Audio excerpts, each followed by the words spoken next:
صبح جنگ کا طبل بجنے لگا، فجر کی نماز پڑھی، سورج چڑھا، 10 محرم کا دن جمعے کا وقت، جناب سیدنا امام حسین رضی اللہ تعالیٰ عنہ نے ریت پر سجدے کیے، لمبے سجدے، لمبی نماز، سورۃ الشمس کی آیات دوسری رکعت میں پڑھی تو سارا کربلا گونجنے لگا۔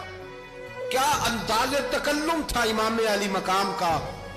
نماز مکمل ہوئی تو حور بن یزید، عمر بن سعد اور شیمر سے کہنے لگے واقعی حسین سے لڑو گے؟ پتہ نہیں کون ہے۔ قُلْ لَا أَسْأَلُكُمْ عَلَيْهِ أَجْرًا، تم نے نہیں پڑھا، إِلَّا الْمَوَدَّةَ فِي الْقُرْبَى، تمہاری آنکھیں بند ہیں، الحسن والحسین سید الشباب اہل جنہ، تمہیں نہیں پتا؟ کہنے لگا چپ کر، حکومت نظر آ رہی ہے۔ اور بن یزید کہنے لگے پھر میرا بھی فیصلہ سنو، مجھے حکومت نہیں چاہیے، مجھے جنت چاہیے۔ حکومت نہیں چاہیے۔ امام حسین کی پہلی فتح دیکھیں، اور بن یزید ایڑی لگا کے نا یزید کے لشکر سے نکل کے امام حسین کے لشکر میں شامل ہو گئے، اور پہلا شخص جس نے امام حسین کو روکا، امام حسین کے نام پر پہلا سر بھی اسی شخص نے کٹایا ہے۔ لیکن یزید کی قبر پہ لعنت بھی کوئی نہیں برساتا، اس کا محل تھا بہت بڑا، لیکن جب لوگ کربلا میں امام حسین کو سلام کرنے جاتے ہیں تو قدموں میں حور بن یزید کا مزار بھی بنا ہوا ہے، اس کو بھی سلامی دی جاتی ہے۔ اور اب ہم اکیلا حور بن یزید نہیں کہتے، ہم کہتے ہیں حور بن یزید رضی اللہ تعالی۔ اب ہم اتنی تعظیم کرتے ہیں اس حور کی۔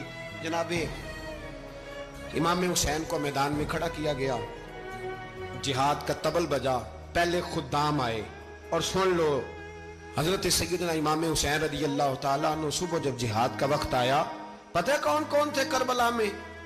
امام حسین کے ساتھ امام حسین کے 4 بھائی تھے کربلا میں۔ کتنے؟ بول کے بتائیں۔ حضرت علی کے 4 بیٹے، عباس بن علی، جن کو حضرت عباس کہا جاتا ہے نا، علمدار، یہ حضرت علی کی دوسری زوجہ میں سے عباس بن علی بھی تھے، اور ابو بکر بن علی بھی تھے، عمر بن علی بھی تھے، عثمان بن، یہ حضرت علی کے بچوں کے نام ہیں۔ یہ آپ کے شہزادے امام حسین کے ساتھ شہید ہوئے، ان کا نام صرف اس لیے نہیں لیا جاتا کہ ان کا نام خلفائے ثلاثہ کے نام پہ، حضرت علی نے اپنے یاروں کے نام پہ رکھا ہے، تو تم نے کربلا کے میدان سے خارج کر دیا۔ یہ تینوں شہزادے حضرت جناب سیدنا امام حسین کے ساتھ تھے، یہ بھی شہید ہوئے۔ حضرت جناب زینب امام حسین کی سگی بہن ہے، ان کے 2 بچے تھے، اون و محمد۔ جب امام حسین میدان میں جانے لگے تو جناب زینب بچوں سے کہنے لگی نہ، پہلے بھائی نہیں جائے گا، پہلے بھانجے جائیں گے۔ 2 بچے شہید ہوئے۔ حضرت قاسم بن حسن امام حسن کے بیٹے تھے، وہ جب میدان میں جانے لگے تو امام حسین نے کہا نہیں بھائی تو نہیں جائے گا، تو میرے بھائی کی نشانی ہے، میں جاؤں گا۔ تو حضرت قاسم بن حسن نے ایک تعویذ کھول کے دیا کہ ابا جی میرے والد نے کہا تھا جب بڑی مشکل آ جائے تو تعویذ کھول کے دیکھنا، تو آج بڑی مشکل آئی ہے تو میں نے تعویذ کھولا ہے، تو یہ دیکھیں کیا لکھا ہے، یہ تو رکا ہے، تعویذ ہے ہی نہیں۔ جب کھول کے دیکھا تو اس پہ لکھا تھا قاسم اگر حسین پہ کوئی کڑا وقت آ جائے تو بیٹا کے آگے آگے رہنا، اگر کڑا وقت میرے بھائی پہ کبھی آ جائے نا، دیکھنا اس کے آگے آگے چلنا، اسے حسن کی کمی نہ محسوس ہو، پائیاں جیا ساک نہیں کوئی جے وچ خار نہ ہوئے۔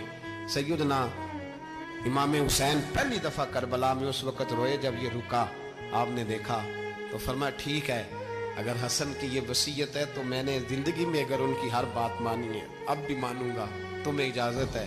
جناب قاسم بن حسن 16 سال کا جوان جب میدان میں نکلے تو ہائے ہائے پتہ نہیں کہاں سے آ گئی ہے۔ امام قاسم بن حسن جب میدان میں نکلے تو دبری سے لے کر علامہ ابو الاسناد